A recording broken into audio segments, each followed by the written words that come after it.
Hello there, ladies and gentlemen, and welcome to a wet Nurburgring.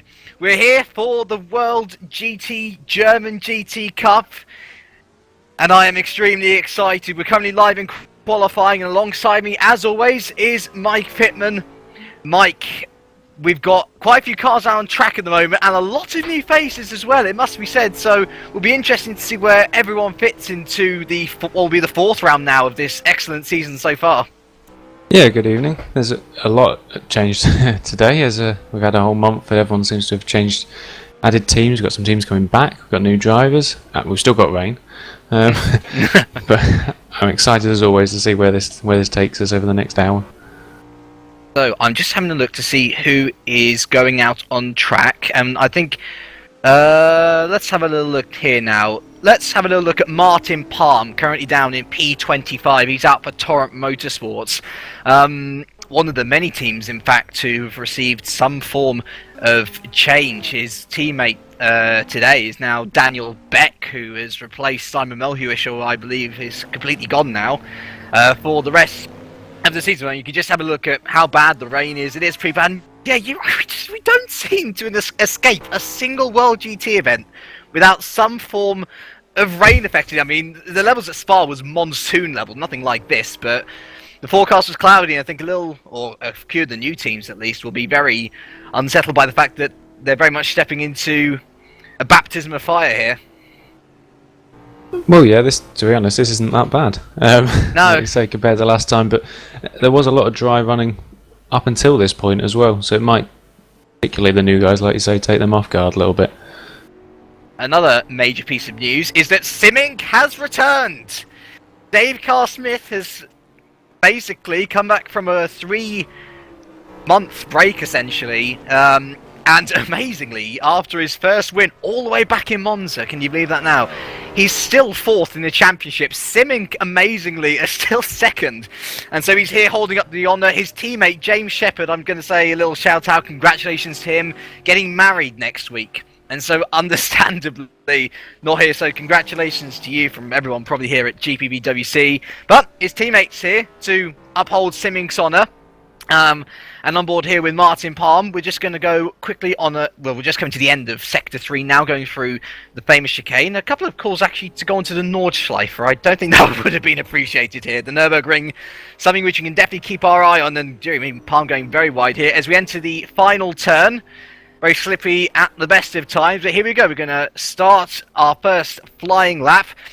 Just to say, the time to aim for is actually John Watkins, a 2:04.1, one of the new teams for Team Watkins Racing, son of Paul Watkins, who competed in WSS in Monaco a couple of weeks ago, actually. So that's where the relation is, and doing very well here on his first outing in the rain as well. Martin Palm, though, traversing turns 1 and 2. Very nicely indeed, and this is a tricky little section I always find, because you always want to put on the power earlier than you actually can. Yes, I like the shout out there for being a family as well. There's not many of them that you see in the GPVWC at the moment, so apart from the Stantons. And the Shotons. And sorry, yes, I'm very much mistaken. Yes. You got any brothers or sisters want to come and have a drive as well? No, my one brother is very much engrossed in musical theatre.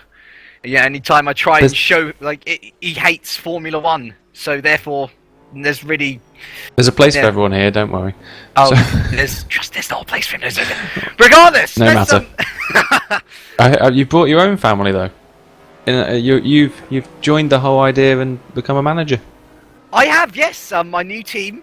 Well, not my new team. I've been team creator / whatever of the Six Axis Racing. They've joined, and I see that Matthew Williams, one of my boys, is down in P10. Where's Philip Morby? I saw him qualify. He's in P12 at the moment. But hey, let's have a look at your new boys. You've got James Johnson, of course, from last time out. Took second on debut, very impressive. You've also got new man, Alessandro Puotti, so brand new lineup. And James Johnson has actually just taken provisional pole away from another impressive guy, actually, Boyd Bryson, who's currently third in the championship. We would have never expected that from him at the start of the year, but consistency and constant good point scoring has seen him get up there, and I'm sure James Johnson will probably be the same. Yeah, I mean, Boyd particularly, I remember him being very, after the last round, very surprised at where he actually has ended up in the championship. When you think he's just behind Lucas Euler, I think he'd have been jumping up and down after 4 races for that. But unless he's done some great drives.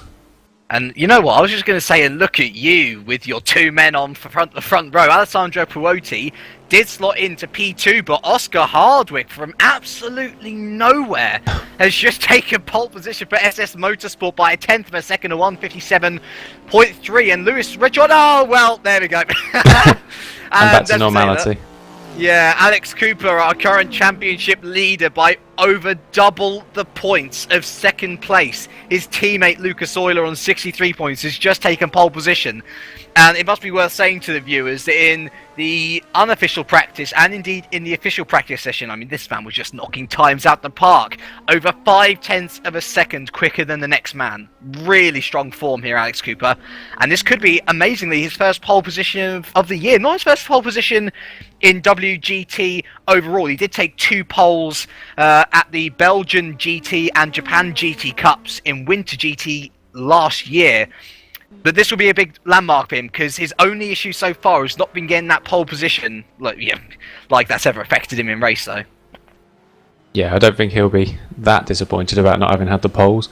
At the end of the day, like you say, he's leading the championship by a considerable margin now. Although I want to see him against Dave Carr-Smith will be very interesting as well. Well, let's see, where is Dave Carr-Smith? That's the big question. Is he out on track? He is out on track. Excellent, right. Well, here we go then. Last time we saw him, he did leave it very late to do his lap. He did, and he's leaving it late here once again, but he's going to get through in plenty of time, although going a bit wide there, goodness me. So, we were going to show you a little form guide before qualifying, but unfortunately a couple of technical difficulties, goodness me, he's going all over the place. A couple of technical difficulties did mean that we couldn't show it. Hopefully we'll have something for Silverstone, you guys. But basically it was sort of like one of those Sky F1 things where we have a look at sort of statistics and stuff. And so in terms of pole positions, Simic and Infinity are the only ones who are... Whoa! I apologise for my surprise, but Fran Schneider for Nordschen Racing has just taken pole position. How on earth did he do that? Astonishing effort. That is mighty impressive, that, to be honest.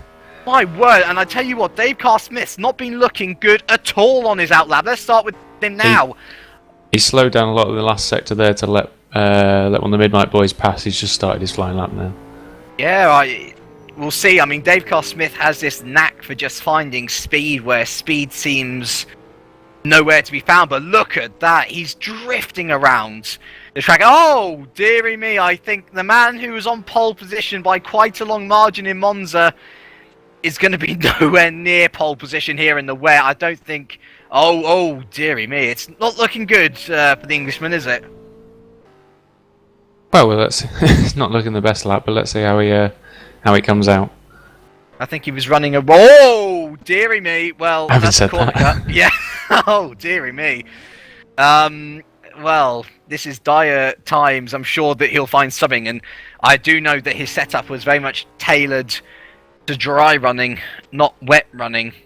And it's just the risk that you always have to run. If you are solely going to focus on dry running, then presumably this is just going to be the result. Oh! And he's lost it, and oh well. Oh my... Well, that is Dave Carr-Smith's qualifying done and over. Great respect for the crash, though. Oh, absolutely. The last man out is Lucas Euler here, currently in P33. And I've been having a quick tabs on his lap. It's looking pretty good, it must be said. Last one to run out. And it's surprising, actually, because it has stopped raining. So I think Dave Carr-Smith had the right idea, just not enough downforce. And here we see Lucas Euler now rounding the last corner. Let's just see where he puts it. Will he be able to out-qualify Alex Cooper this time? Remember, he wasn't here at Spa last time. And, well... I think that just shows how good the track's suddenly become, but...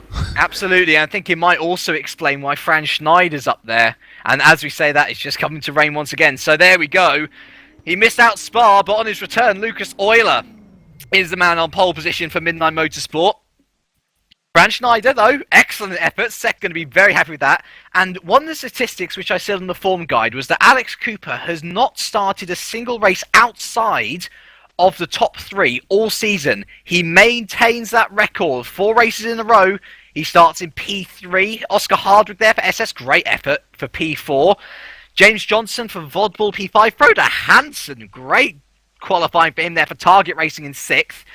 Alessandro Puotti, your man once again in P7. Michael Ballard for Laurentian Grand Prix. This is his debut. TSA associated driver, just wants to get his way in. He's P8, so excellent start for him.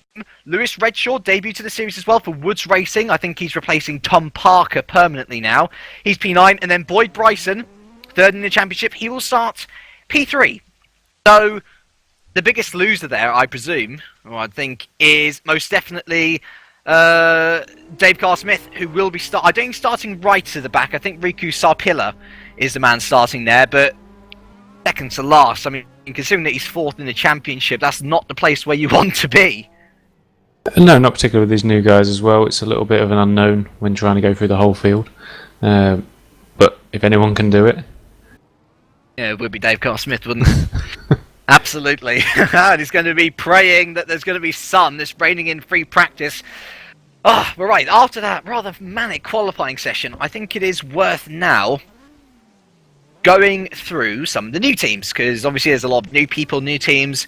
So let's see. I've covered your boys, Alessandro. I've covered Michael Ballard. I've covered Lewis Redshaw. So let's look beyond top 10 now. So, right, we have... Oh! We've got Timu Toika returning also since Monza. His computer meltdown has been sorted. And I believe he got 7th back in Monza, so definitely a person to watch out for. We've got Simon Crane also moving teams. He was essentially shunned out of SS because they've got Jordan Weeks and Oscar Hardwick in those positions. He's now actually moved up to the Slipstream team, alongside Miles Dixon, presumably to take over from Glenn Guest, who was one of the most unluckiest people I've ever seen in World GT, that and Tom Parker. Then we've got John Watkins for Team Watkins Racing. I must say, his father, Paul Watkins, made an extremely impressive debut in WSS. I'm not sure whether you watched it, Mike, but it really was a good thing. He got 2 top 10 positions, actually, 6th and 9th. And his son's been showing good turn of speed here. I've been very impressed with him, and he's also... TSA related, part of sort of like a junior program we're running, and he's kind of doing the same thing as Michael Ballard, and he's just trying to find his way into GPVWC. And why not do it at your own team? You know, why not just have a little go into World GT and see what you can do? Well, yeah, that's one of the things about this league, in that you can just jump in a car almost with your own team and go for it. You've got the top guys that from the Super League running away at the top, but equally you've got the new guys that can come and make an impression without having to have been seen by some of the top managers in Super League. It's a great breeding ground for talent. Oh yeah, I mean, I tell you what, it's what I'm hoping to do next year. I'm sort of sharing plans about Formula Challenge and stuff. You know, I do hope that I'd be able to find new talent or stuff to be able to sort of nurture, and it's a great community we have here at GPVWC. And in fact, why don't we have a little shout out for GPVWC Day, or days even. The 30th of November to the 1st of December, we're going to Amsterdam, Mike. Yeah? Sounds like a lot of fun, actually. Well, yes. it's known for that, isn't it? Yeah, absolutely. So it's the place to be on those 2 days, is a definite. The weekend was the weekend after the Brazilian Grand Prix, isn't it? So lots of announcements supposedly there. I might go. I'm not I'll sure whether be there, you're planning. don't worry. You'll be in there? Excellent. I'll be there. You know, hopefully I won't put people off, but you know, nonetheless, we'll all go and have a few drinks. And absolutely. It's brilliant overall. You might see the teams making some announcements as well. So check it out over on GPVWC, or sorry, en.gpvwc.com even, if you're English. If you're Spanish, it's... I'm not sure what it is actually in Spanish. Yes, I think. España.gpvwc.com. I think it is, yeah. Yeah, so check that out. Right, moving on. Who else have we got? We got the return of Mark Stanton for Constant Racing. Ryan Walker's been deputising for him past 2 races. Daniel Beck I've already gone over. Got Gary Lennon for Team Roxal. His teammate Matt Richards joined, qualified, and then didn't start last race. So, pardon me, hopefully we'll have a bit more to see from them today. And also got ice cold racing in the Ford GT. So this is going to be our first look at the Ford GT for this season. Perhaps we can have a look at it down in P23, give it a bit of green time. And ice cold racing have brought along with them Lars Brugman and David Carter. I do know both of them from other leagues. And I think they're going to be a pretty solid team. But, you know, of course, here it's all about consistency more than anything. The speed's just for qualifying. Looking at some guys practicing the starts on the grid there and causing a few issues, but... Well, it's not too bad. I'm just let's see how for certain people like Dave Carr Smith, this is his first time doing a standing start in these cars. Some of the turning guys. That'll be interesting to see. Well, I don't think the standing start really caught out most of the people, because the main man who was caught out in the standing start back in Spa was David Fiddick, who was actually filling in for Lucas Euler for Midnight. And so I think those established in the series, as Michael Ballard goes up into the distance. Yeah, I think they shouldn't be too affected. You know, a standing start's a standing start, and Dave Carr Smith, of course, has done standing starts plenty of times in Super League season, so not too much problems there. Riku Sarpilla for Miazurek Racing, I think it is pronounced. He's filling in for Mike Schroten today. No Jake Cooper. No, we'd normally have seen him at the front, but... Yeah, so I guess there's no need to mess it up after the pit stop then, presumably.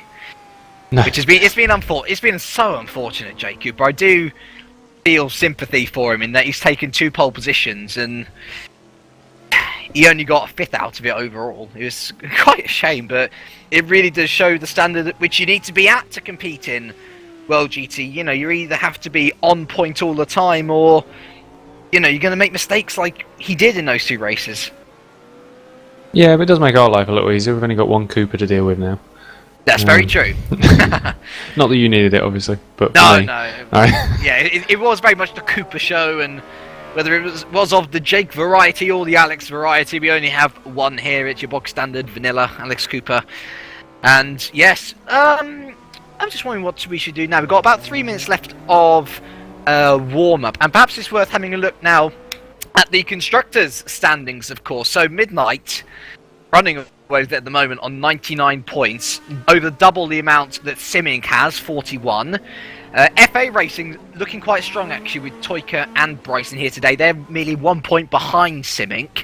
Then you have Slipstream on 31, and then because of James Johnson's amazing performance last time out, Vodball have catapulted themselves up to 5th with 23 points. And as a team manager, you know, is quite a dramatic change. I think you're in the bottom 5? Bottom 6 or so teams? We were on 8.0, we were about 13th, 14th at the time, yeah. Yeah, and now you've jumped up to 5th. Yeah, the amount of points you can get for, you know, like the podium positions is so big in this point system that you can jump quite a long way. I mean, it gives a good, you know, some of these people that are down there, which you're looking at Torrent down there, Constant down there, Target, any of them, Norgen, I mean, any of them that are down, you think they've only got 6 points, but they're looking pretty good here. Jumps them well up the league. And you've got to think that as well. Brand new team. If you can get a good result out of this, you jump right up the constructor standing. You know, I did have a chat to my 2 drivers earlier, and their viewpoint is that, yeah, they're not at the front, but this is very much a test race for them. They want to just, you know, get into the groove, and they just want to finish, essentially. And I think for any new team, that's, you know, one of the primary goals. You should never ever set yourself too high a goal that you can't, you know, complete. Otherwise it just gets you down if you don't complete that goal. So I think they're very right to finish, and of course points for TSA will be absolutely wonderful. You know, we know we're not on podium competing territory yet, but, you know, to be fair, you know, this is their first race, and I will say good luck to them, and indeed all of the new teams. As I get a call there, do me, I better turn my phone off. So unprofessional. Oh dear. Right. But yeah, it's going to be interesting to see how all of them do, to be honest, because of course we saw Mike Bell make his debut here at the start of the month at Spa, and he spun a few times, but because of the high attrition rate and there was about a third of the drivers retiring, he was actually able to score points on debut, and I believe they were actually Mia Zurich's first points. So you never know what you can do, and the best thing is just to turn up and stick yourself on the track, keep plugging around, because you genuinely do not know what you can get in these races. Oh, certainly. I think he came in 13th, didn't he? Yeah. He got a few points, so yeah, and certain people that did crash out or didn't finish for some reason or another are people that you'd you see as Super League drivers, you see Super Cup drivers still not managing to survive the whole hour for one reason or another. So you get that car to the finish, you're always on the chance for points. Absolutely. So we've only got 40 seconds left to go, and it's that time once again, Mike, where I'm going to ask you... Oh, I dread this time. Well, you get to ask me as well. So who do you think has the best chance of winning here today at the Nurburgring? Well, you're looking at this now, and Euler's looking pretty hard to... He's looking pretty solid at the moment. I mean, I still, I always keep a little soft spot for my own guys, but I'm not going to do what I did last time. How do you just... Yeah, let's go for Lucas. He'd be my shout today. Going to go for Cooper's third win in a row. Understandable, to be honest. I think that his pace has been in the dry extremely good. I mean, of course, with the wet, you don't know who's going to win. Nobody can correctly predict that. But if it's a dry race, I would be, very much backing Cooper on this one. Of course, we will have to wait and see as Franz Schneider... Oh no, he's left the game. I really hope I really, really hope that we wait to let him back in. Because I tell you what, Nordschen, they've been beating themselves up. They're like, oh, we don't deserve to be Nordschen drivers. Well, yes, they do. They got double points finish last time out. And Franz Schneider up there, that's a sensational story. And hopefully we will wait for him. Yeah, Franz crashed again. So, yeah, I really hope that's not a persistent problem. Because it'd be lovely to see a Nordschen fighting up once again. Because I'll tell you what, it's one of the nicest liveries. I'll be brutally honest. I do love the Nordschen livery for the Z4. I think there's far too many Z4s, but that one particularly is very nice to me. Yeah, it does seem to be a particularly Z4 orientated field now. I mean, I know the car is good. Whether or not everyone just saw the top guys winning the first race and all the new teams have come in with it. I know Nordschen obviously were there to start with. But some of these new teams coming in are picking this car.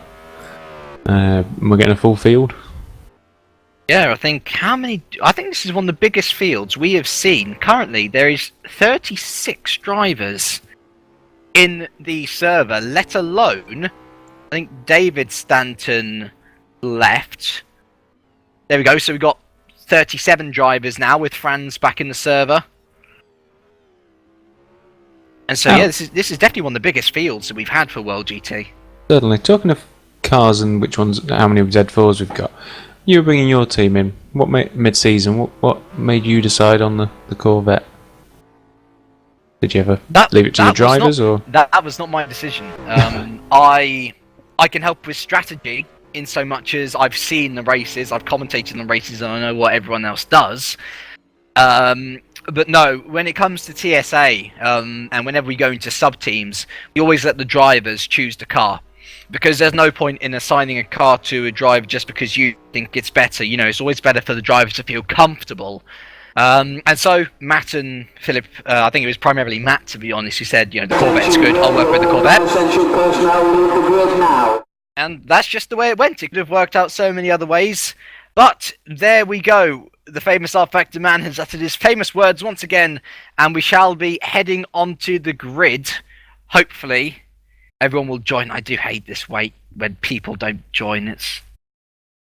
Where is everyone? Where is everyone?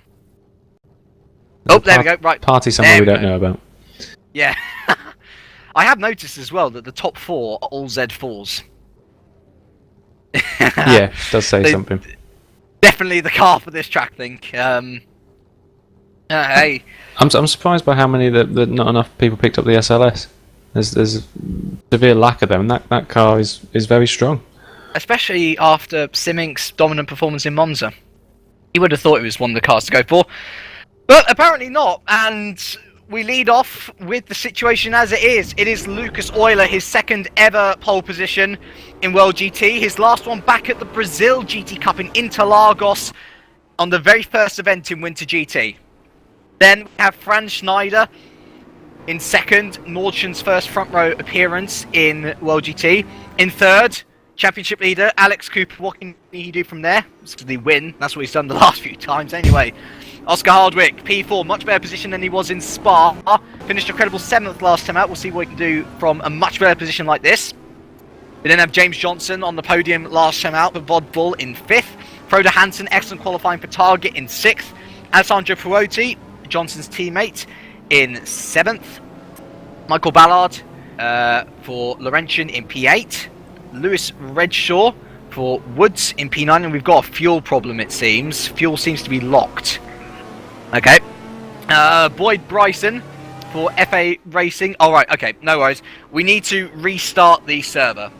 So we will be going through everything after the top 10 in a bit. But yeah, Boyd Bryson for FA Racing, currently 3rd in the championship, will round out your top 10. And that's an interesting top 10 to see, actually, because there are a couple of new guys in there obviously wanting to prove themselves. And, you know, we haven't seen these guys on race pace, to be honest. You know, we've only seen what they can do in qualifying. I do always find it exciting when a new guy comes in to threaten to usurp the balance. And it's what I like so much about James Johnson last time out, because he was just that new guy poking his head in there and making sure that he kept other people on their toes. Well, yeah, I mean, it's slightly different circumstances.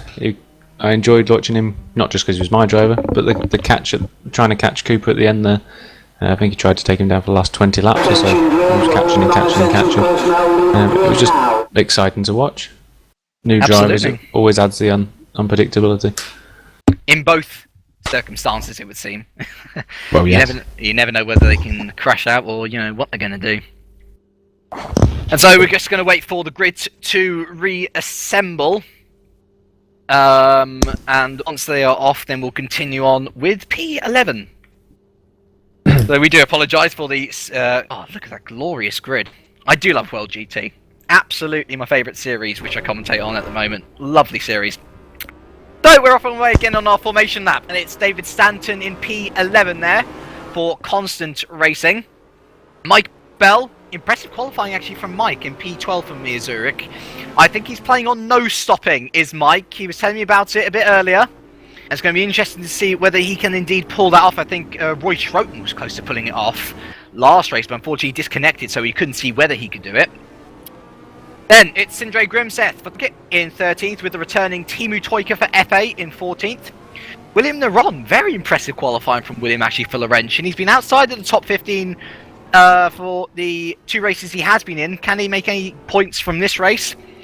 Then we have Simon Crane for Slipstream in 16th, Mark Fuller for ST 17th, and Nico DeConnick for Waters in 18th. New boy John Watkins for Team Watkins Racing is in 19th, and then the returning Mark Stanton for Constant Racing rounds out your top 20. In 21st, we have man Daniel Beck for Torrent Motorsports. I think he's out qualified. Here he has. He has out qualified his teammate Martin Palm, but then we've got Gary Lennon for Team Roxal in the lovely McLaren 22. Scott Bennett for ST Racing. He's returned after Monza. Another Monza returnee.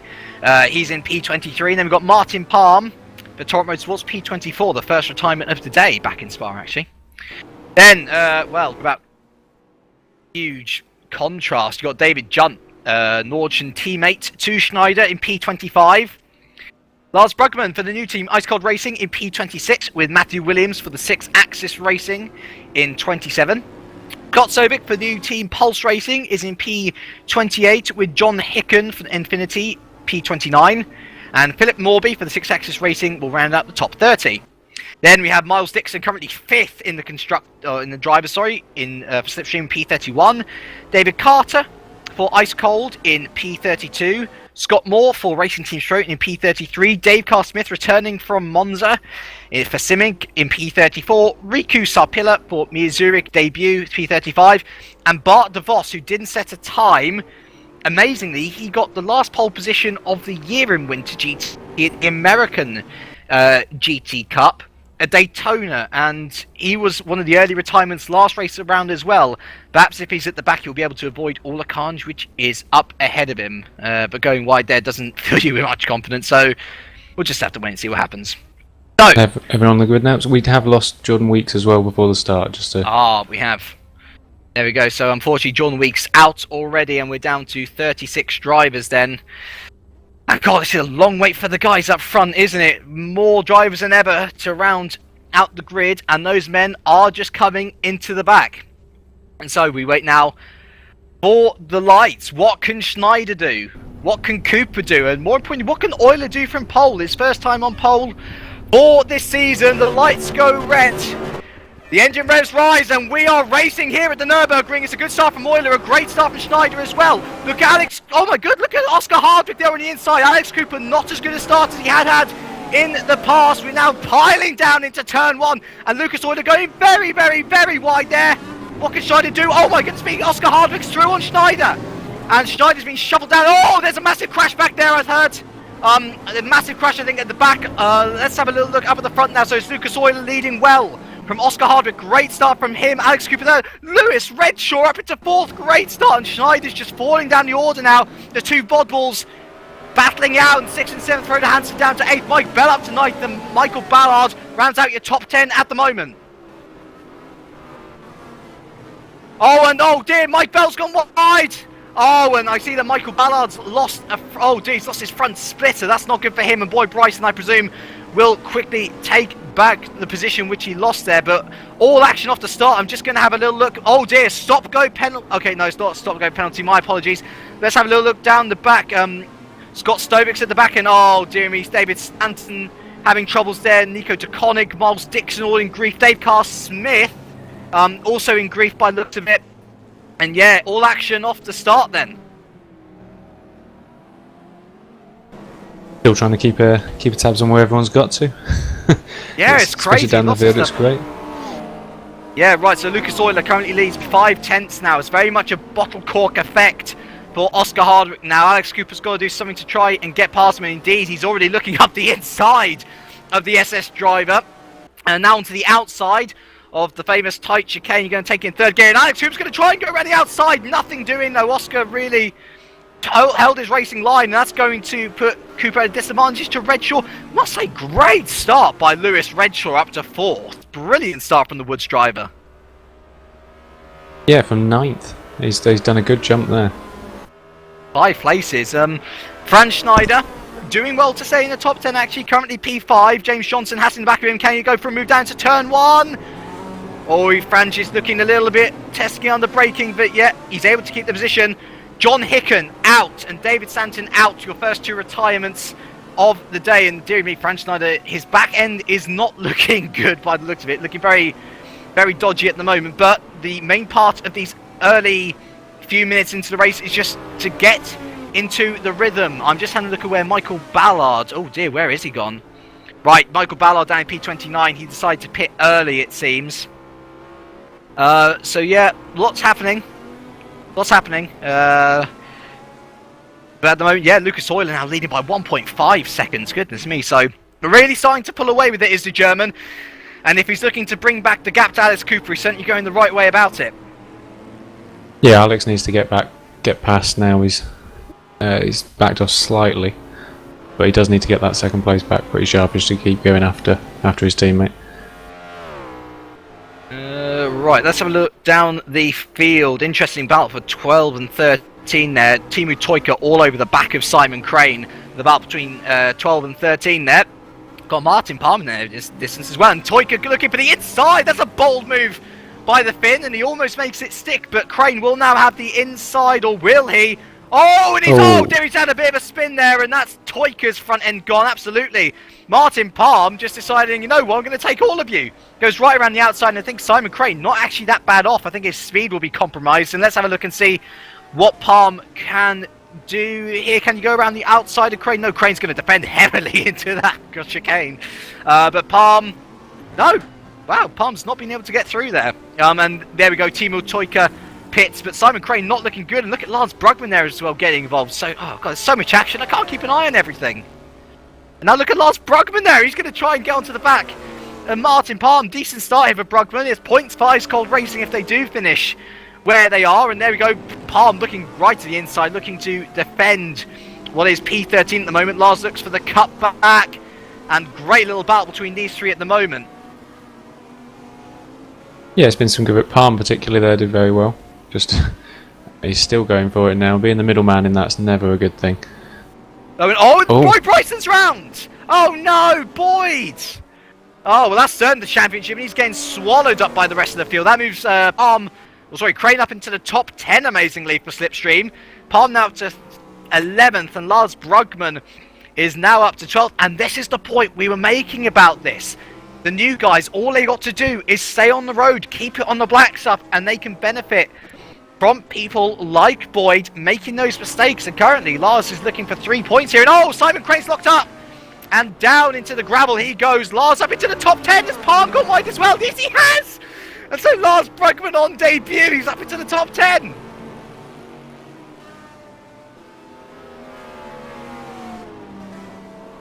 Right then. So, unbelievably great stuff so far. I'm just going to see whether we've got any more DNFs. No more DNFs to report so far. Lucas Euler now leads... he leads 2 seconds out from Alex Cooper. So we've missed the battle at the front. Cooper has got past Oscar Hardwick, and yeah, I mean, look at him now. He's really starting to provide a bottled cork effect. Right behind him is Lewis Redshaw, Franz Schneider, James Johnson, Alessandro Puotti, and I tell you what, Frode Hansen isn't too far in the distance as well.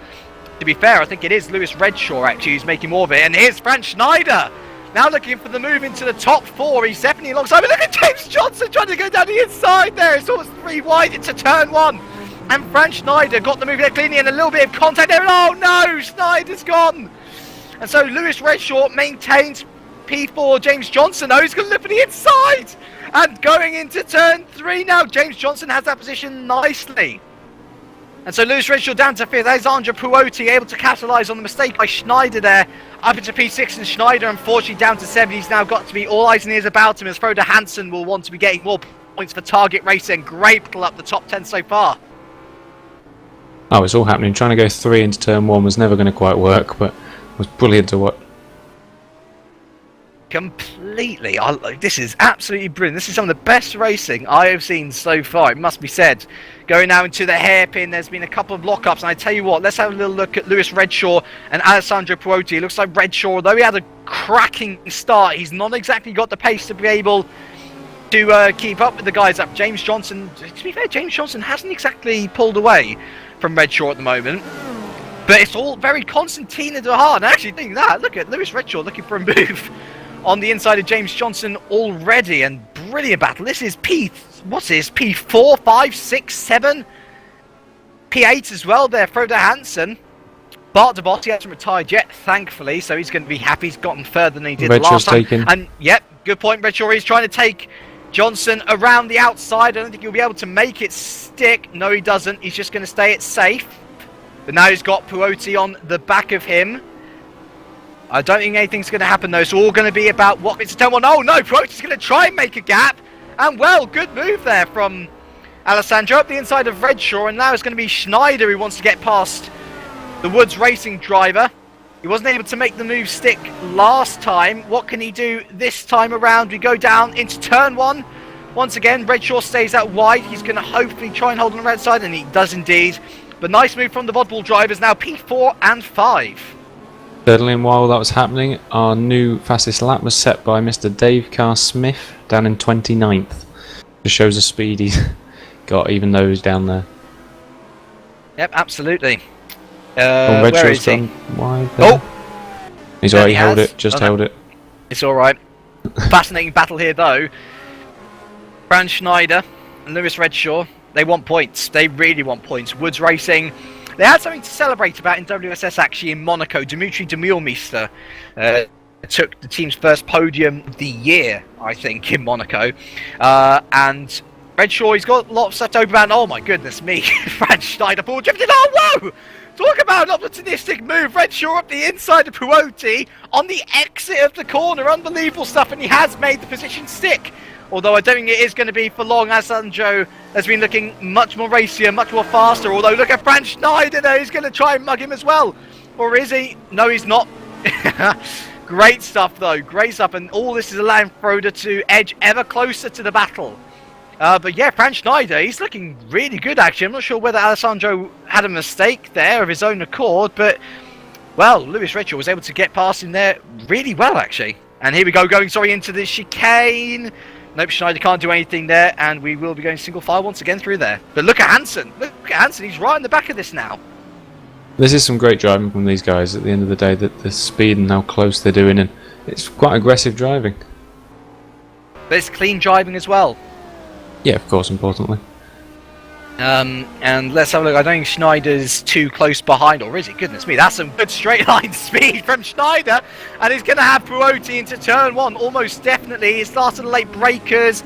And no, amazingly. Oh, what? Twitter went wide. Who? He outbraked himself. Yeah. Yeah, I thought he was going to be able to hold it, but nope. He's down to P7, and Frode Hansen, ever the optimist, he's going to try and hope that something is happening there. Let's give you a little run of what's going on behind. Look, there's Bart de Vos as well, trying to catch up as well. Lars Brugman, still in P10, Martin Palm P11, Mark Stanton P12, David Junt up into P13. Great little battle, actually. Oh, David Junt's missing a bonnet, actually. Great little battle between Gary Landon and Simon Crane on the edge of the points there for P14 and 15. They're actually quite close to David Junt as well. So good little battle for the edge of the points there. Boyd Bryson currently in P6, and look at this battle. Look at this battle here. Boyd Bryson, Matthew Williams, Riku Sarpilla, and Sindre Grimseth. Oh no! Sindre Grimseth's off! And well, I saw him going for an optimistic move on Sarpilla. I'm not sure whether that was Grimseth's fault. But yeah, there we go. Let's have a little look at the battle now for P16 and 17. Matthew Williams looks like Boyd Bryson is really struggling, and in the battle of the Corvettes, Matthew Williams seems to have the better of him. Is now going to go into the rundown to the hairpin. Bryson on the outside, Williams on the outside, and Cal Williams doing around the outside. Lovely move by Williams, and he is up into P16. Simon Crane is 7 seconds up the road, but one retirement in the top 10 will see TSA in the first point scoring position. We'd all like to see that. Make you very happy, won't it? It would make me very happy. It doesn't make me happy to see that Boyd Bryson's struggling so much, though. And is that rain? That's rain. That might be explained why we've got a couple of guys just going a bit wide on certain corners now. That is definitely rain, and yeah, that's going to be interesting. That's going to be lasted 6 laps. It lasted 6 laps. And oh, look at Lewis Redshaw. He's gone a little bit wide into turn 1. Schneider has as well, though. The gap between Euler and Cooper has been reduced to 1.5 seconds, but this rain is going to cause so much havoc, and of course it might play with people's strategies as well. We weren't expecting rain, it must be said. We were only expecting clouds, but for those people who were planning to do a certain dry strategy, and Lewis Redshaw getting very untidy on the exit there, it's going to be playing with them a lot, you know, and this will certainly suit different driving styles, particularly Cooper, I think, who seems to excel in these conditions. Well, it takes quite a lot of rain for these cars to want to go into wet tyres. There's this level, everyone just stay out as they are. But yeah, it does require that little bit of skill, and maybe some of the new guys who haven't had the testing time or the experience in the last rounds. P3, P4, it's Hardwick v Johnson. Johnson has been catching up over the last couple of laps. And yeah, the rain really starting to come down now. Drivers going to have to be very, very careful. But Johnson looks like he's got the better grip than Hardwick in this position. I know that Hardwick very much optimizing his setup for straight line speed, and yeah, you can see how much quicker Johnson is through the corners. And I imagine if he's not going to make a move into the chicane here, he might very well make a move into... He's going for it. Oh, he is. He's going to try around the outside, though. I think he won't be able to make it there. What is going to be the deciding fact is turn 1. If there's going to be a move made, I would think it will most likely be there, in fact. But yeah, here we go. Going around the final corner now on what will be lap 7 of what's estimated to be around 30 or so. And I see in the distance Bart of the Boss has overtaken Hansen, but let's keep an eye on what Johnson can do with Hardwick. He hasn't actually been able to stay on the back of Hardwick as much as he would have liked, and going into turn 1, yeah, he's just faster through the corners, but not necessarily on straight line speed. That is what Oscar still has to his advantage at the moment. Yeah, it's a little bit of a cat and mouse effect. I suppose down the straight into turn 1, if he's got the speed, it's never going to be the place for James. Going to have to carve out somewhere else. Going now onto this small straight area there. The gap with Lucas Euler and Alex Cooper now down to 1.2 seconds. So Cooper restarting to catch on his teammate now. Johnson, though, it's going to be really tricky traversing these conditions and trying to attack at the same time. I've had to try in this wet weather myself. Absolute nightmare. It really is. And especially on dry tyres. You know, we expect about 17-18% wetness before these guys will want to switch onto wet tyres. Until then, there is no intermediate option, so they have to try and do with what they can. And the main problem here is going to be tyre heat, of course, because, well, you know, without tyre heat, you're going to be spinning around, and Oscar Harwick, I believe, in those corners, that's where he's going to be suffering the most. Well, certainly we saw in the practices and everything, even a couple of degrees down on the temperatures makes such a difference to the lap times around here.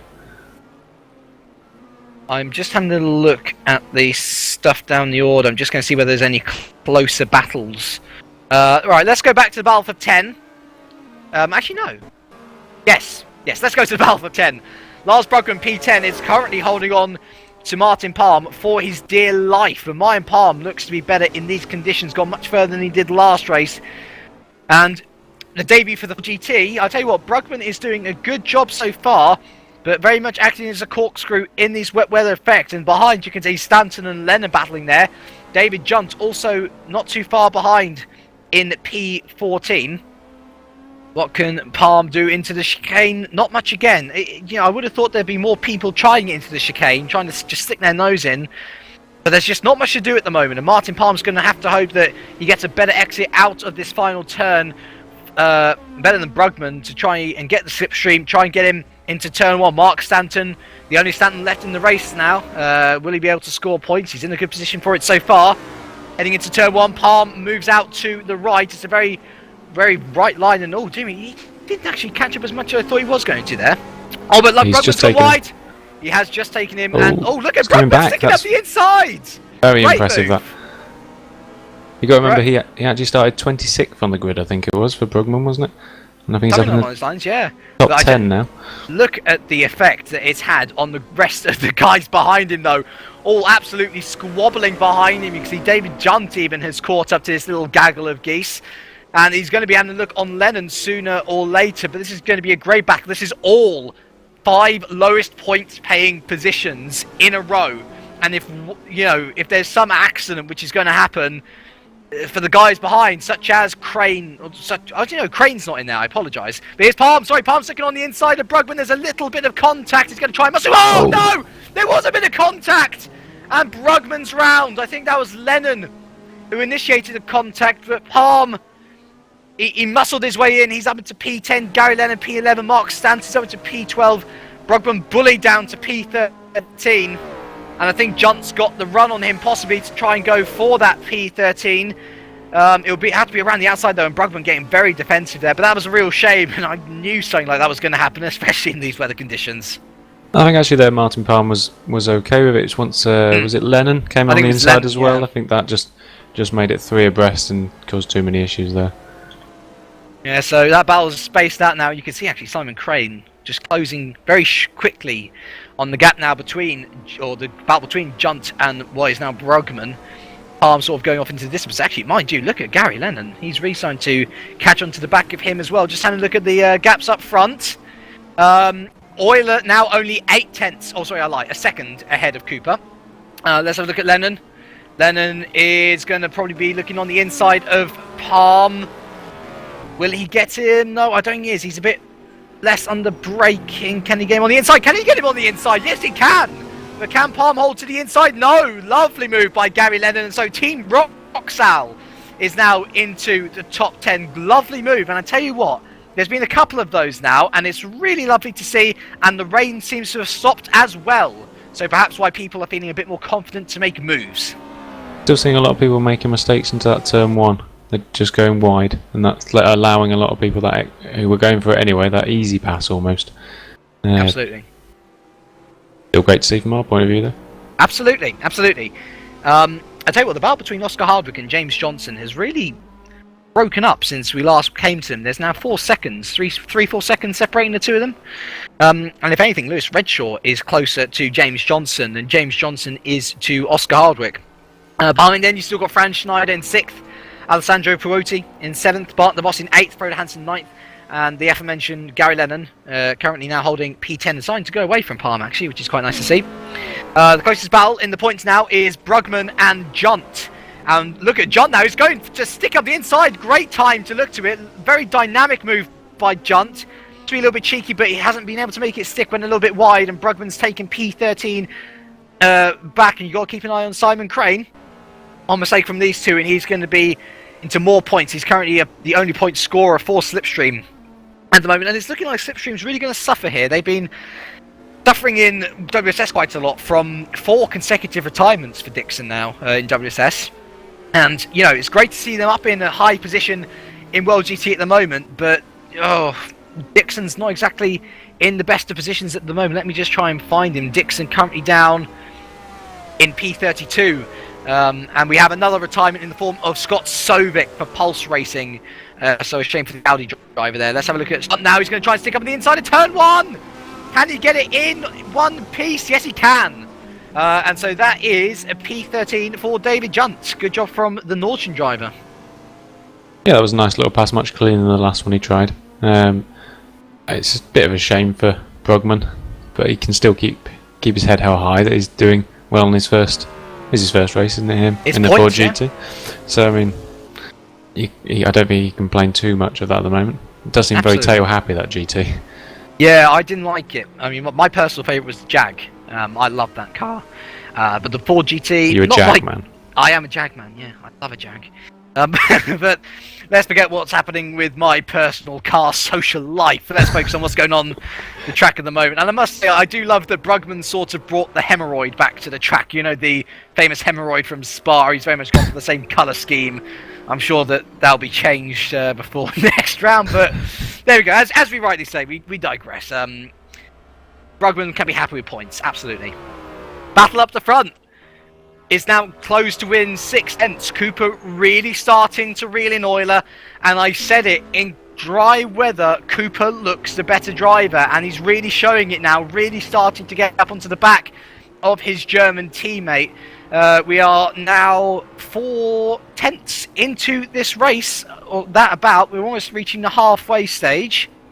And it's going to be interesting to see where Cooper can benefit, because Cooper actually in the last 2 races has benefited specifically from the pit stop phases. It's always been a mistake from Jake Cooper in the past, which has led him into first. Can we see a mistake from Euler, or can we see Cooper actually making something of it? Can we see him really actually make a move on his teammate? The gap now 4/10, and I think this one definitely one to keep an eye on for the moment. I think that gave him a bit of discredit there. He's driven some great races, and I'm sure he could have overtaken Jake as well. But yes, he has been slightly fortunate, and I'm sure he can show us here. He's caught up so quickly per lap at the moment. That it'd be interesting if they've had some strategy meeting beforehand. Do you think drivers would decide that before, if this situation arose? I know Euler and I know Cooper, and I know they would definitely not go for 1-2. Or, you know, certain orders at this point in the season. It's simple as that. You know, Euler's got his reputation to live up to. Cooper's, you know, got the chance here in World GT to really show what an awesome driver he is. And yeah, I don't mean to discredit him in any way. But I remember talking to him in an interview after Austria, and he specifically said that he didn't think he was able to catch Cooper at Austria. And whether what you want to take from that or not, whether it's just no confidence in himself, or whether it's just admitting that he wasn't fast enough. He was fortunate, but at the same time, he is not championship leader through fluke. He's always put himself in those positions, and right now he's 6/10 behind his teammate and in a prime position to do anything about it. Who knows? He might be holding back, to wait for a later opportunity to arise. I do see. I say, Franz Schneider's past Lewis Redshaw. Yep, Franz Schneider's definitely past Lewis Redshaw, and I also see that James Johnson, now that the dry weather is set in once again, has caught up onto the back of Oscar Hardwick. This is definitely one to watch. Oh, look and at he's actually gone for a move. Blimey, I'd be very scared there. Hardwick's going to try and hold the inside though, and yes he does. James Johnson, that was lovely blocking from Hardwick, but I think he hasn't blocked enough. James Johnson right alongside, and there's a little bit of contact between the SS driver and the Vodbull driver. Can the Vodbull driver get him into the hairpin though? Yes, he can. Just about. There was a little bit of contact once again. And there was a bit of corner cutting there from Hardwick. But that's the Vodball driver up into the podium position once again. Not the... It was a scruffy move, but he's made it stick at least. Yeah, I've seen worse, but I've seen better, definitely. Absolutely. Either way, though, I suppose it won't matter. But you were quite right. He was a good 6 or 7 seconds up the road at one stage, so that's been quite good to rein him in. Let's have a look. After, Schneider's now past Redshaw. Redshaw's now fallen back into the clutches of Puoti once again. There's Hansen and De Vos quite close together as well, so Hansen's starting to move back. Johnson to 12th, so he's got past Mark Stanton at some point. And I think it's worth having a little look at the championship contenders and where they are. So currently... Oh, and sorry, we've had another retirement. Michael Ballard. Oh, that's such a shame. He's looking fast as well. He is out in a Jaguar, our 4th retirement of the day. But let's have a little look at the championship guys. So, of course, we've got Cooper and Euler up top. Where's Bryson? Bryson's currently P18 now. Dave Carr-Smith is P22. And Miles Dixon is in P30. So a lot of the guys up in the championship, so the 3rd, 4th and 5th pretty much, really out of contention at the moment. Not looking like they're going to score points.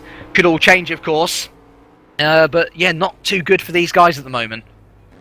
No, I think if I was, I am, James Johnson's manager, you'd be looking at that now, looking at, everyone above him isn't going to score many points apart from obviously the top 2. So he'd make another decent jump, potentially. Oh, changing position for P11 and P12. David Johnson on a real charge, actually. He's now up into P11, past Martin Palm. So good points here for Nordchen at the moment. Currently 4th and P11. Really on an upwards trend, and they're starting to have confidence in themselves, which is great. The gap between Euler and Cooper now down to 0.4 of a second. I imagine it's going to be staying like that for a while. Let's have a look at Redshaw. A bit bigger than that at the moment to me, but not a lot. But no, I think it's probably just conserving tyres now. They're in the lead and they're about to lap Philip Morby, who is currently P32. He's dear, so he's the last runner at the moment, so he's going to be almost lapped twice, which is a shame. But there we go. All is fair in love and racing, and it's a high-class field, the World GT field. Although it's sort of promotion to all types of drivers to come and join us, there are still those like Euler and Cooper that are clearly in that upper class, and as you rightly say, actually Cooper's now a second behind Euler, so perhaps pressure on the German to speed up a bit. Oh, hello, what happened? Oh, here we go, we got our first pitter. We have our first pitter, and it is Oscar Hardwick for SS Racing. Now, we've seen this type of strategy before, Mike, and we've seen them usually come off worse if they pit in halfway. Usually it's been those who've gone as far as they can, then pit. It all depends if he's doing his tyres. I mean, Cooper's managed to do his last time he used the last few races, and Dave Carr-Smith started on the first racing, going through to about 40-45 minutes, taking your pit stop just for fuel, staying out on the same tyres right through to the end. Now, Hardwick's in the pits for quite a while here, and he's changing his tyres. He's taking fuel and tyres, so it's... Brugman's in as well. And let's see, Oscar Hardwick, he's currently P15. There goes Sindre Grimseth, and there goes Matthew Williams past. And so at this rate, he's going to be coming out in P... Oh boy, Bryson's in as well. So Hardwick rejoins in what will be P17. Oh no, I lied, P16. My apologies, P16. So, obviously we've got loads to pit ahead of us. But yeah, it's going to be interesting to see how the strategy plays out, to be honest. Yeah, we've got Brugman in the pits as well. That's why Oscar didn't go down to 17th, but yes, he's dropped well back. It just shows how much time you do lose from taking that pit stop. Right, note from Chris Williamson that he's given us a reason for some of these early pitters. Apparently the tyre wear is much bigger than people were expecting in race situations, so possibly the reason why Hardwick is pitting so early, and indeed the likes of Bryson and Brugman, is simply because their tyres aren't able to handle it so easily. So possible tyre consideration near the end. That'll make an interesting end to the race. Whose tyres can hold on the most? Well, that will, and that if it really is causing a problem, then it'd be interesting to see who goes the longest in this first stint. Oscar's pretty much split it halfway there, pretty much bang on. But obviously, we're seeing the top guys still going for it. Oh no! Alright, okay, so Lewis Redshaw's pitted, Bart the Vos is pitted. I thought Lewis Redshaw had a bit of an issue there because I saw he'd pitted in behind Boyd Bryson, and I thought that he hadn't been able to get into the pit box. Thankfully, he has. Yeah, lots of pitters now. There's Gary Lennon in as well. And yeah, let's just see where everyone else is going. Oh dear, Simon Crane's made a mistake. And Matthew Williams has overtaken him, and I think this is, yeah, that's definitely tyre wear. Because he seems to be really struggling on the chicane there, and so Matthew Williams now up into 14th, so Oscar Hardwick will start probably to overtake these guys. Where is everyone coming out? So where's De Vos? Okay, so De Vos has re-entered the race ahead of Matthew Williams in what I believe is P11.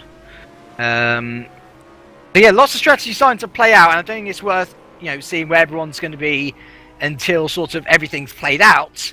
But interesting to see that tyre wear is really affecting those this early in the race, especially. Yeah, it'd be interesting to sort of try and look if there's any collation with the type of cars, but at the moment doesn't seem to be. It must just be onto their setups and how their driving style is. Right, Alex Cooper's in. Cooper is in along with Carr Smith, and so Euler's going to go around for one more lap, but our championship leader Cooper is in, and it's going to be fascinating to see where he comes out now in comparison to Euler. I see James Johnson going around again. Schneider is also around again. Alessandro Puotti is in the pits. Frode Hansen is also in, and so this is really a lot of the leaders pitting earlier than we would have expected. And that means that Schneider is now back up into the pits, and oh, Simon Crane's lost it. Simon Crane has lost it into turn 1. I'm not sure what had happened there. But yeah, he has lost it, and let's just keep an eye on where Cooper's going to come out. I think Cooper's pitting for fuel. Cooper's in there for a long time. Yeah, It's still stationary now. Fuel is definitely going. I think this might have been a consideration. Is Nico de Koning in, and Cooper leaves the pits now. Where will he come out? Presumably in the points, I would think. And I mean, Nico de Koning's just he's boxed Puotti in. Right. He's going to come out about 8th, somewhere around there, I think. He's come out ahead of, so yeah, he's 7th.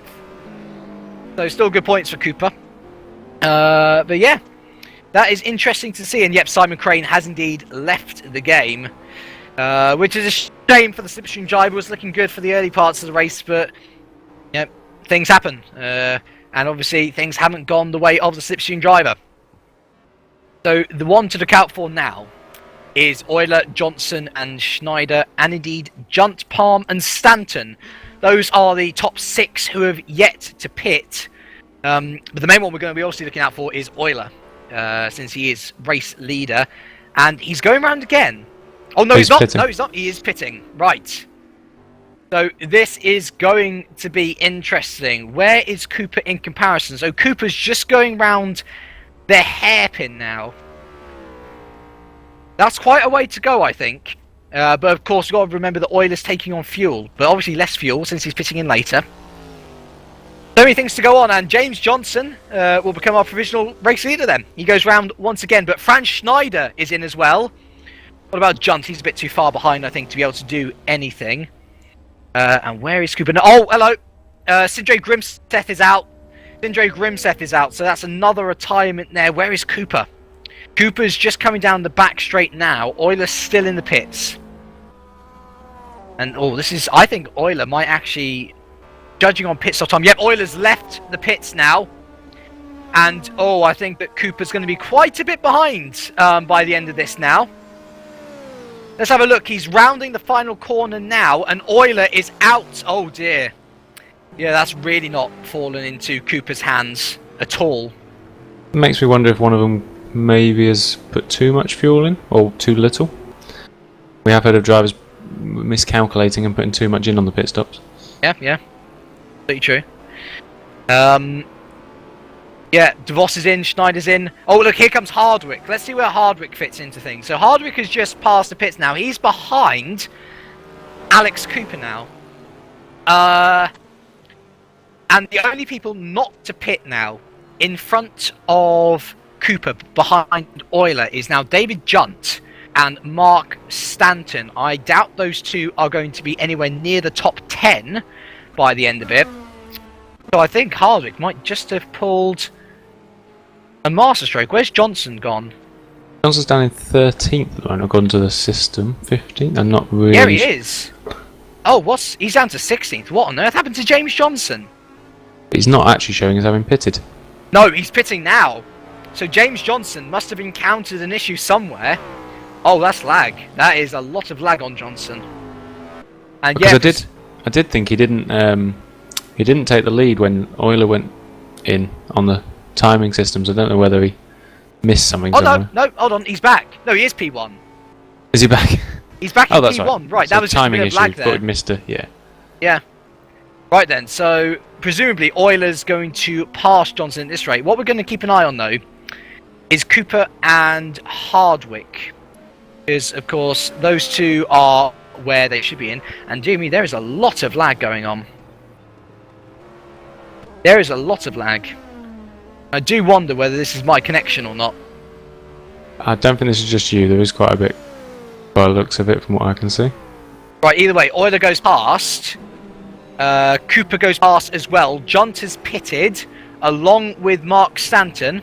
James Johnson seems pitting as well, I think. James Johnson, where is Hardwick gone? Okay, Hardwick is quite a way behind actually. Yeah, there's a lot of lag. I do apologise for not knowing where anyone is. Now Euler's down in 5th. There's a lot of troubles here. A lot of troubles. And yeah, I don't think it is me. Or just me at least. Don't. Rest assured people, the race is still going. It is, yes. There is a leader. We don't... According to my screens, it says it's Cooper now. Yeah, it's definitely Euler. But Euler's definitely ahead, yeah. But yeah, this is making some interesting... Don't be alarmed by all the cars that look like they're going off into the barriers. Yeah, it does appear to be just a server. Of course, yeah, I'm sure that Euler must be leading, because he is ahead of James Johnson. Where's Cooper? Right, so from what I can tell, everyone, from what I can tell, Euler's definitely in 1st. Cooper's definitely in 2nd, and James Johnson has come out into 3rd ahead of Hardwick.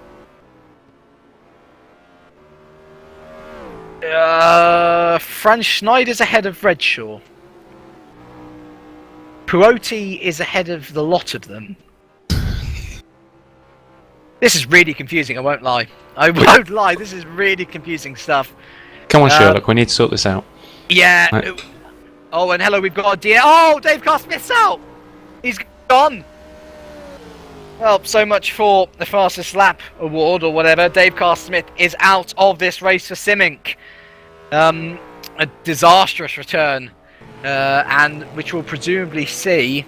Right, this looks a bit better. We look like we've got Euler, Cooper, Johnson, Hardwick, Puati, Hansen, Schneider, is that right? Has Palm pitted? Because Palm's in 3rd. No, Palm hasn't pitted at all. No. Right, so Palm is legitimately in 3rd, but is yet to pit. Johnson 4th, Hardwick 5th. Right, here we go. This is the proper right. So Puoti is 6th. Hansen is 7th. Williams is 8th. Schneider, 9th. So Schneider's actually really lost out there, hasn't he? Because he's fallen behind both Hansen and Puoti. Redshaw even more so. He's now down in P10. We have Gary Lennon, P11. Bart DeVos, P12. Bart DeVos, I think, is a lot further back. He's P12. He is he? definitely... Oh, no, so he has jumped back on mine, yes, sorry. He's definitely P12. David Junt, P13. I believe then David Carter is 14th, and Larsman is 15th. So, that means that both Ice Cold Racing drivers are in the top 15. And look at Dave Carter letting Lars Brugman through there. Team play. Team play. So right, there we go. We do apologise for all that, ladies and gentlemen. We are back where we started now. Let's give you an update on the retirement, shall we? So it was David Stanton, John Hicken, Scott Sovic, Michael Ballard, Simon Crane, Scott Moore, Sindre Grimset, and our latest retirement, And Dave Oscar Carsmith. Hardwick's just taken over to fourth now, just taken past Palm, although he hasn't pitted yet, Palm. But Oh yeah, Palmer's definitely lost out, hasn't he? He was in third. And now he's down to fifth. So presumably Palm's tyres have gone. And it was, well, yeah, it was a worthwhile effort seeing TMO in the top three for these guys. And he spun along with Bennett. Oh, poor Scott Bennett, he's been absolutely... And oh, look at Puoti, he's going to take him. He's going to take him, and yet Palm pitting, and that looks like a puncture. He's burned the tyres down to the canvas. Wow, that is unbelievable scenes. I suppose if you were a bit further back, it's worth the gamble, maybe. You know, he was running quite high up. If he just lasted another few corners, he might could have played out into his hand. It screams of Roy Schroten from WSS, who blew his tyre on the line. It was almost a delamination. And Matthew Williams is in for the 6-axis racing as well. So hopefully now, with everyone in the legitimate top 10 at least pitting, it'll be interesting to see where everyone is coming out. So, race leader is Lucas Euler by 8 seconds. That's how much Cooper's lost. 7.5 seconds now to Lucas Euler. You've got James Johnson in third, Oscar Hardwick fourth, Alessandro Puoti in fifth, Frode Hansen sixth, Franz Schneider seventh, Lewis Redshaw eighth, Gary Lennon in ninth. Good job from him there. And Bart de Vos rounds out your top 10. David Junt is 11th. And hey, Martin Palm is just exiting the pits now. Let's see, Lars Brugman's going to go past. And presumably Mark Stanton's going to go past as well. So, Lars Brugman is now in 12th. Mark Stanton in 13th. Palm is in 14th. David Carter is in 15th. And your last points paying position. So there we go. All in all, it all worked out for Lars in the end. He's back in P12.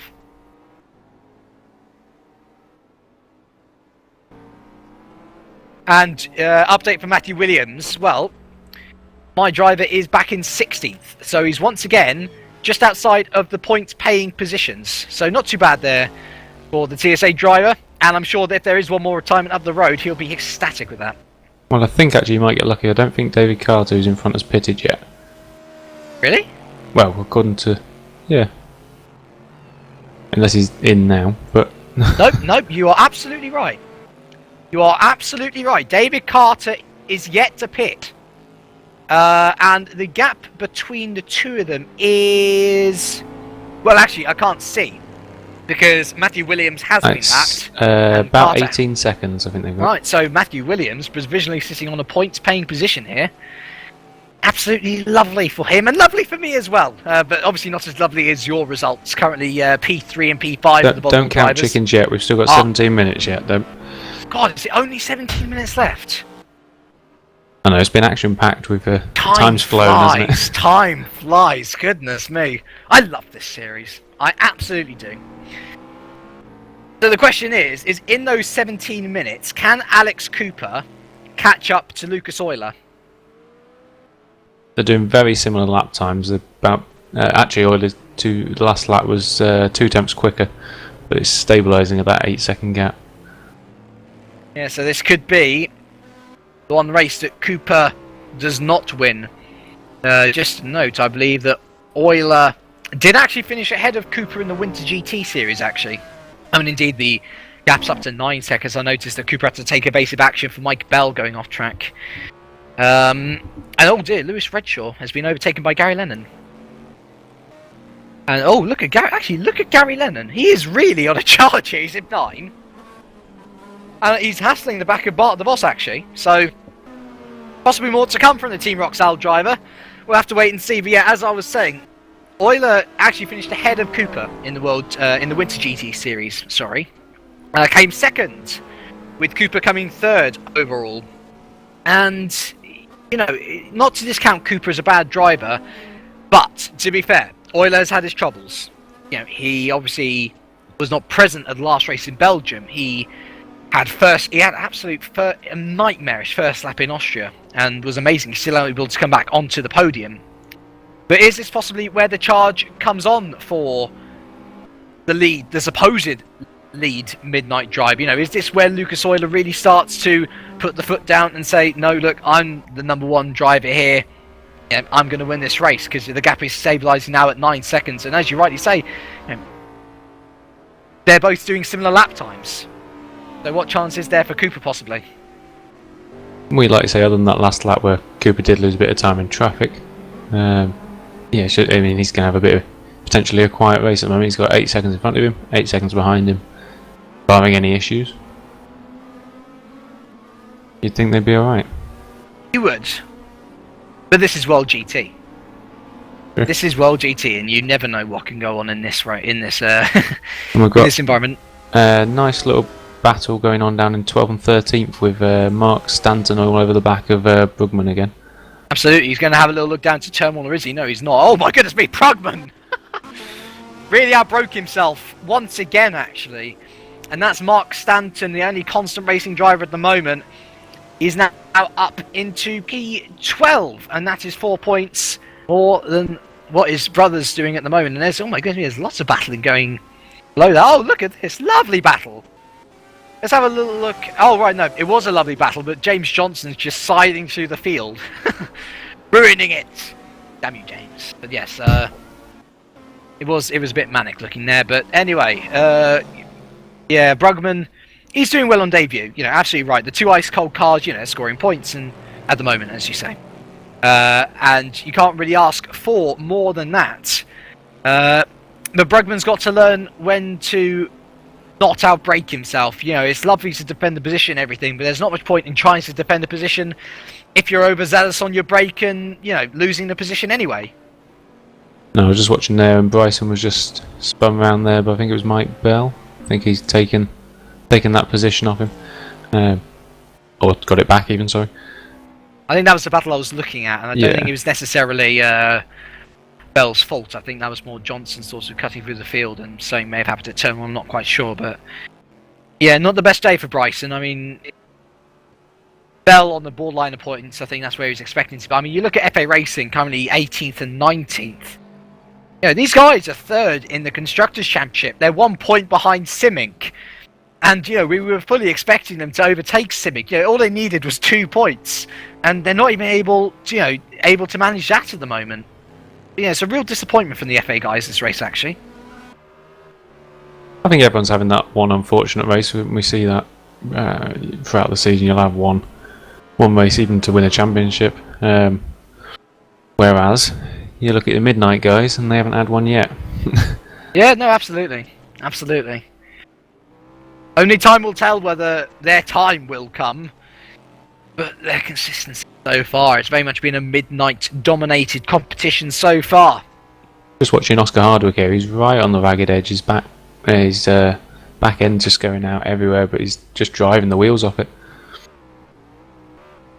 Well, it's, you know, as I said, he was set up for straight line speed, not for cornering ability, and that's why in sort of those intermediate conditions, we were able to see James Johnson, you know, almost pushing him round the corners. You know, such was his lack of grip compared to Johnson that, you know, he basically had to defend round every corner. But in this dry weather, he is able to take advantage of this straight line speed. Of course, there's two very prominent straight lines, or at least a straight line and a bent straight line around the Nurburgring, and that's possibly why Hardwick is doing so well. You know, never the driver to be discounted is Hardwick, and it's nice to see that he's been able to hold his position at least.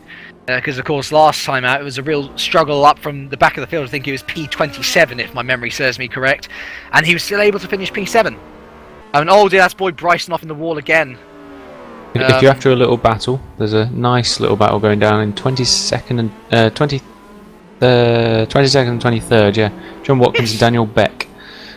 Been some good little driving from them, even though they're, you know, down there. They're still fighting for that 22nd position. That Carter pitting? No.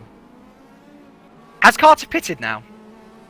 Carter, or has he made a mistake? No, he's not pitted yet. He's legitimately made a mistake. He's legitimately gone. So yeah, your man Matthew Williams.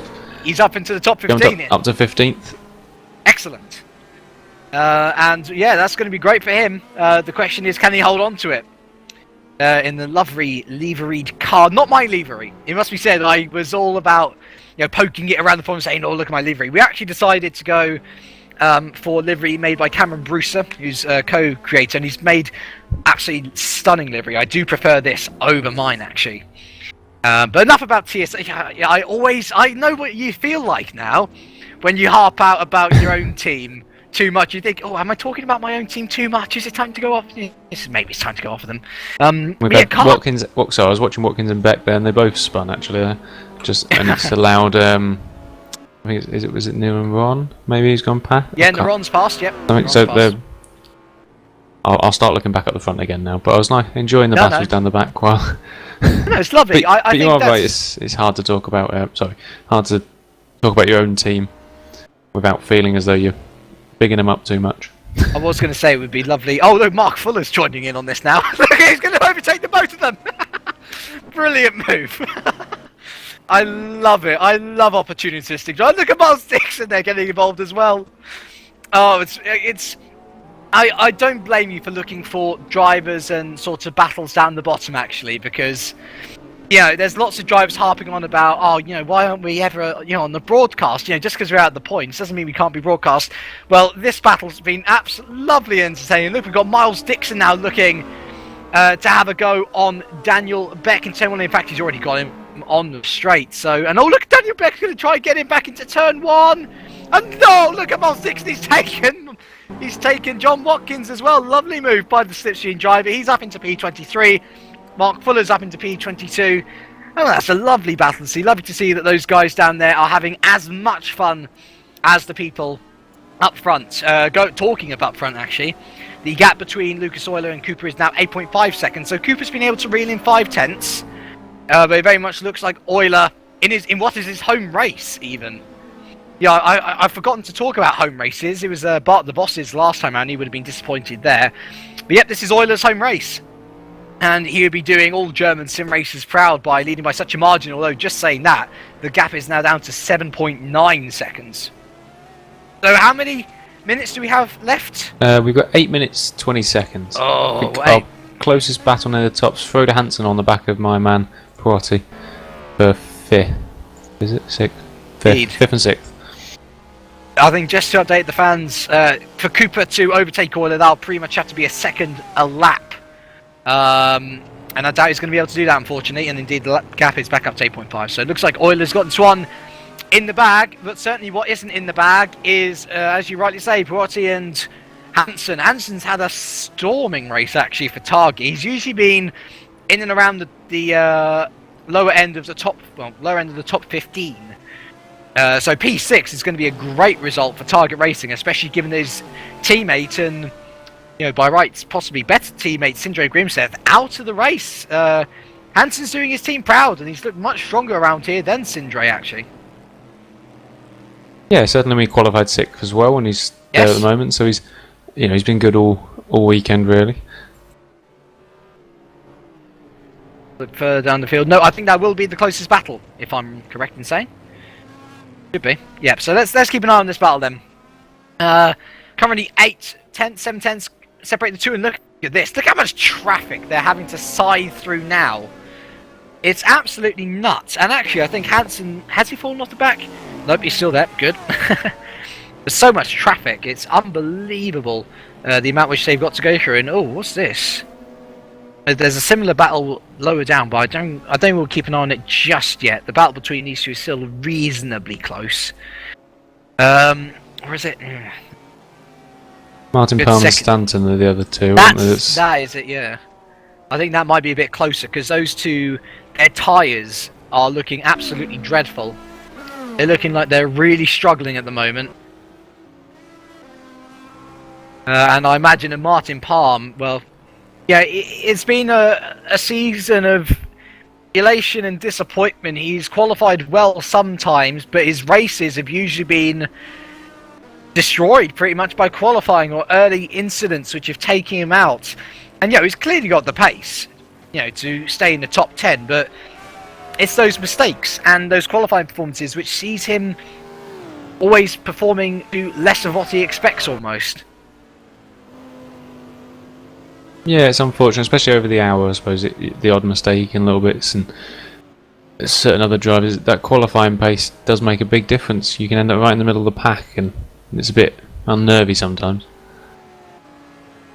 But there is someone in his sights, Mark Stanton, currently P12, and it is not out of the question that Palm can take Stanton by the end of this race, and you can already see how much Palm has caught up to Stanton even through that chicane. The Torrent Motorsport burned its tyres off completely before he pitted, and the fresher tyres will certainly help the Swedish driver as they head on to lap 27.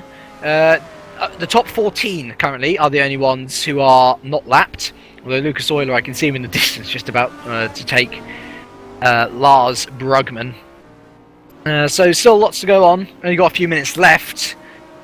Yeah, I think everything's spaced out a bit now actually. Puotti seemed to have, or Puotti, has seemed to have broken away from Hansen and sort of seems to be settling for 6th at the moment.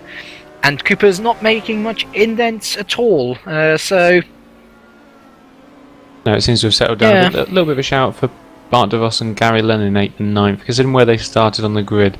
You know, Lennon was down in, I think, 23rd, and Bart de Vos, I think, was outside the top 30, wasn't he? He is, yeah. Don't know where he was, but... Oh, no, he was dead last, he didn't qualify. Was he? Yeah, so he's, 8th and 9th from that is particularly good. Mike, the rain has returned. For the final 4 minutes. For the final 4 minutes, we have rain, ladies and gentlemen. And this is going to be absolutely fascinating. It really is. One mistake. I mean, we were talking about how everything's been settled out. Throw those thoughts out the window. We got no idea what's going to happen. And look how hard it's coming down as well. Absolutely brilliant. And I think now it's pretty much do or die. There's no point in pitting for wet tyres, even if it does get up to 18% wet. Yeah, you might as well just tiptoe it round, because the time you're going to lose in a pit stop, it's going to be no point really. Oh, absolutely, yeah. You can't be. I don't mean at the moment you wouldn't even get out the pits before the potentially before the race stopped. Yeah, I tell you, it was really coming down, really coming down. Didn't we see this in one of the previous rounds, or just? Yeah, Monza. Was it Monza? Yes, sorry. And yeah, no one pitted then, but didn't see as many people fall off the road then as I thought we would have done. It's almost like almost like whichever race Dave Carr-Smith comes to, he always has a sneaky extra thing up his sleeve to try and cause as much trouble as possible. And actually, talking about Palm and Stanton, Palm has passed Stanton now for P12 and P13. So it's all about, can these guys hold on for the last 3 minutes? The gap between Cooper and Euler is now down to 6.2 seconds. And that could all change. And Lewis Redshaw is fallen out of the top 10. David Dunn for Nordschen is up into the top 10. And this could potentially be Nordschen's best finish of the season. P7 and P10 currently. But don't count out Redshaw. Whenever he's been overtaken, he has always looked like he's going to make an overtaking move back in the next few corners. And he's certainly keeping with Junt to try and get that top 10 position back. This is definitely Wood's first racing points as well, as he's, oh my goodness, good save. Great save, and yeah, perhaps pushing a bit too hard there. But well, we were talking about the Z4 looking good. Currently, the top 3 are all Z4s. Wait, where's John? Oh God, James Johnson! Oh, James Johnson's made a mistake! He's out of the top 3! He's not far behind Hardwick, but he is out of the top 3. And that's it, isn't it? We've got a 1 minute 45 left. 1 minute 45 left, right, so Euler, yep, he's definitely going to make it around in 1 minute 45. So once Euler finishes this racing lap, there will be one more lap to go. We saw this last time it rained as well. James had a struggle to keep on the back of Hardwick at that point when there was a bit of water. The moment it dried up, he caught straight back up again. Absolutely. He had about 10-12 seconds in the bag, so that's been quite a spin somewhere, and he is all over the back of him. Yes, absolutely. And Cooper's 6 seconds behind Euler. So if Euler makes a mistake in his final lap, then obviously, that's going to be meat. That's going to be easy meat for Cooper. Let's see what we do now.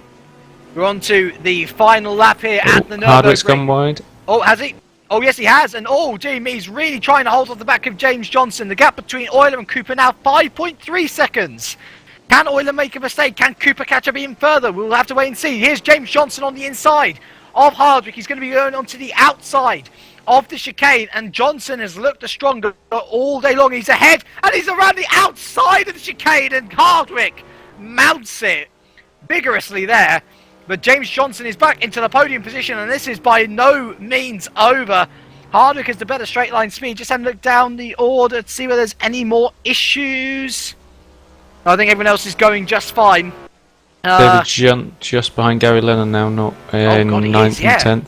In fact, he's almost right alongside him. Look at this now, the battle for P10 and P11. The gap between the first and second, 4.7 seconds. And Gary Lennon's gone very, very wide. Can Junt get into P9 around the outside? Oh no, he sort of pulled out of it. He pulled out of it. But he's right on the back of Lennon. And this is a possible P9 for the Nordschen driver.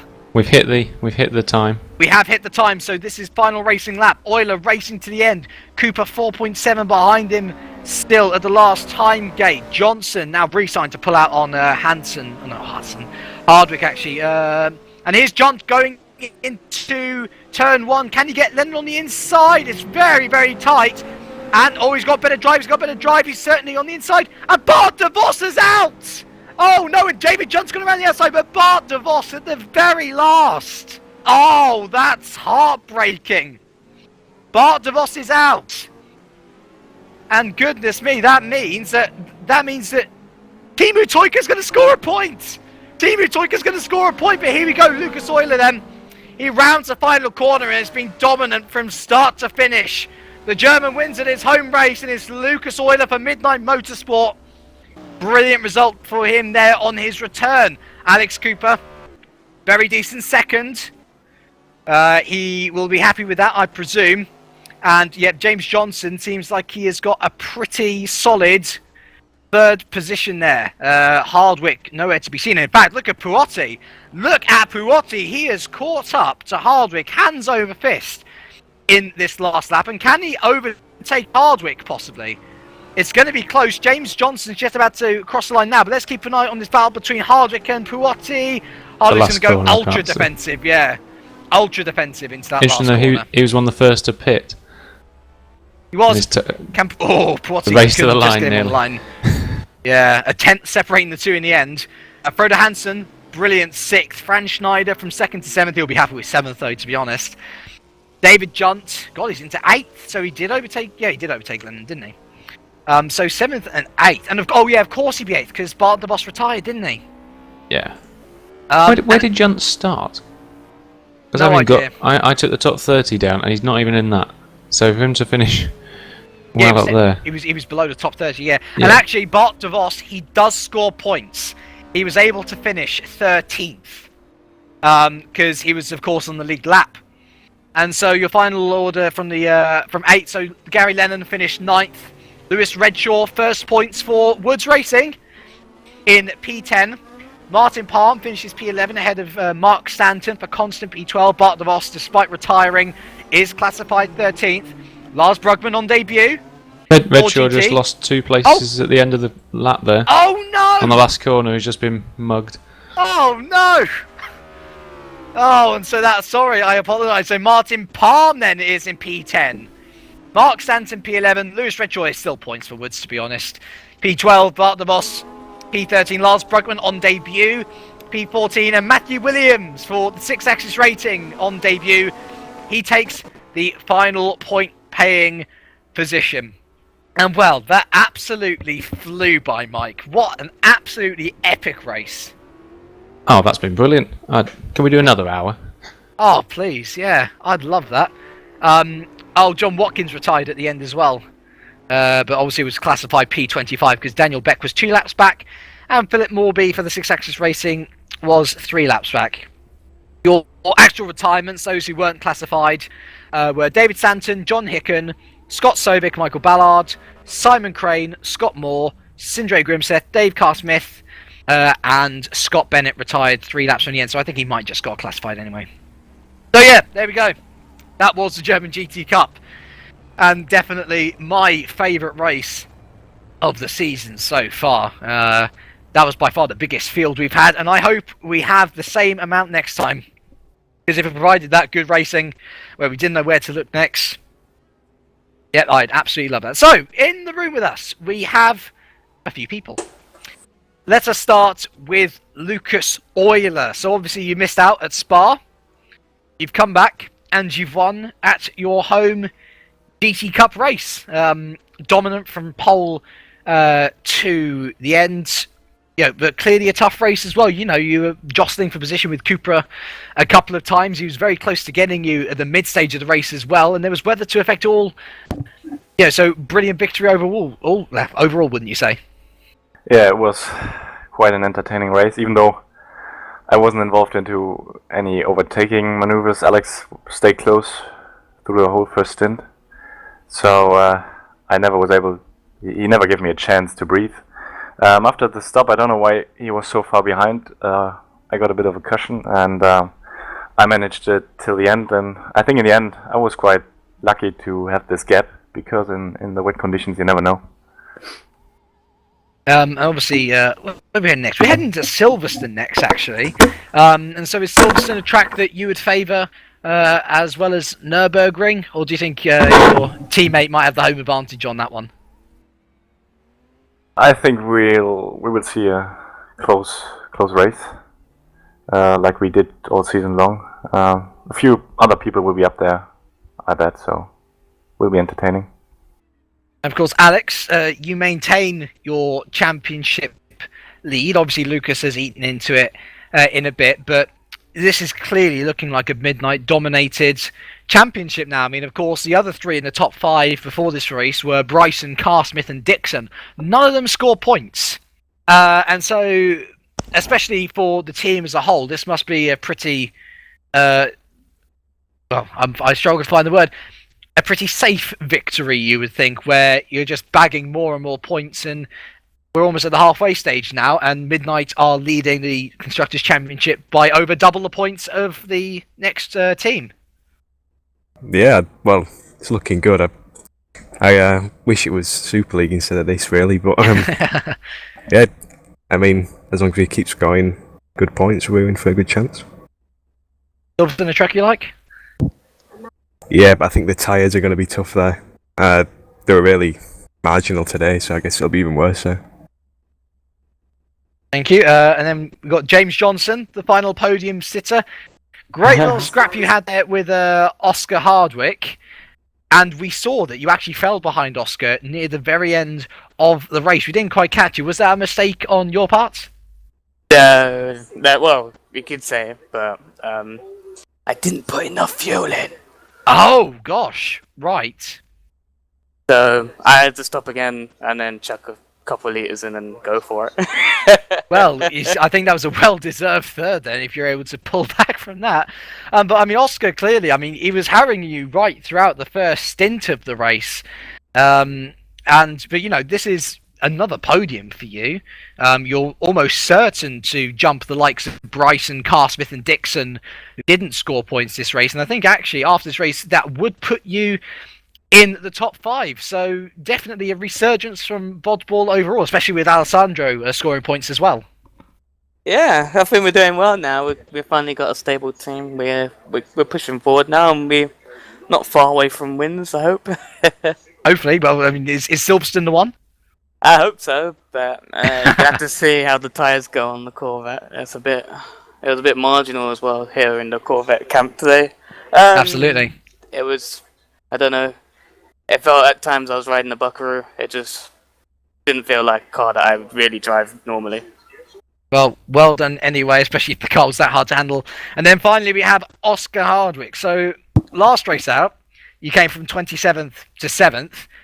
And this race, you had a great starting position, and you were able to keep that starting position. So just outside the podiums, you're definitely on the pace with the guys up front, it seems. Definitely some positives to take forward to next race. Definitely, the race on the whole was good for me. The main issue that I've got is, whilst in other leagues that I'm running at the moment, I've had a lot of time with the cars, the setups, and have a good clock of them. Here I really don't, so I had to set the car up very oversteery to get turning, and just had no off-corner stability, which meant instead of my tyres being marginal, they didn't last. I'm sure that you saw it on the stream when obviously James had to make that late pit stop. He came out, and even though he's got on old tyres as well, I had no grip. I couldn't keep him behind me, and nearly had the exact same problem with his teammate in the other Vodbull coming onto the final lap. And actually, I think in the second sector of the cooldown lap, my left rear went. So that's how close it was today, and mainly just down to setup. I can't seem to get it working on the front end without completely destroying my rears. So something to work on for next time out, and I'd quite like to be up on the podium because I've got the same pace as James, although probably not the same pace as Alex and Lucas at the moment. There we go. The thoughts are that it's very much in midnight hands on how this championship goes. Of course, we didn't have the normal point scorers today. We got some new point scorers today, Mike. And I think that we're going to have to wait, unfortunately, another month now until Silverstone. It's going to be fascinating to see whether we get any well, we've got plenty of new teams signed up that didn't turn up today, but also to see whether any of those old established guys can sort of fight back from what's been quite a disappointing event for them. Yeah, certainly. I'd expect the guys that you were mentioning before, where you're talking about Bryson and Dixon as people, and also Dave Carr-Smith if he shows up for the next one. The quality's there for them to bounce back, definitely. But it is nice to see this new breed of new blood coming into the series as well, and shaking it up a little bit. Next race is at Silverstone. It may be a month away, but I certainly hope that myself and Mike will be able to see you then. So from us two, from everyone who's raced today, we will see you then. Goodbye for now.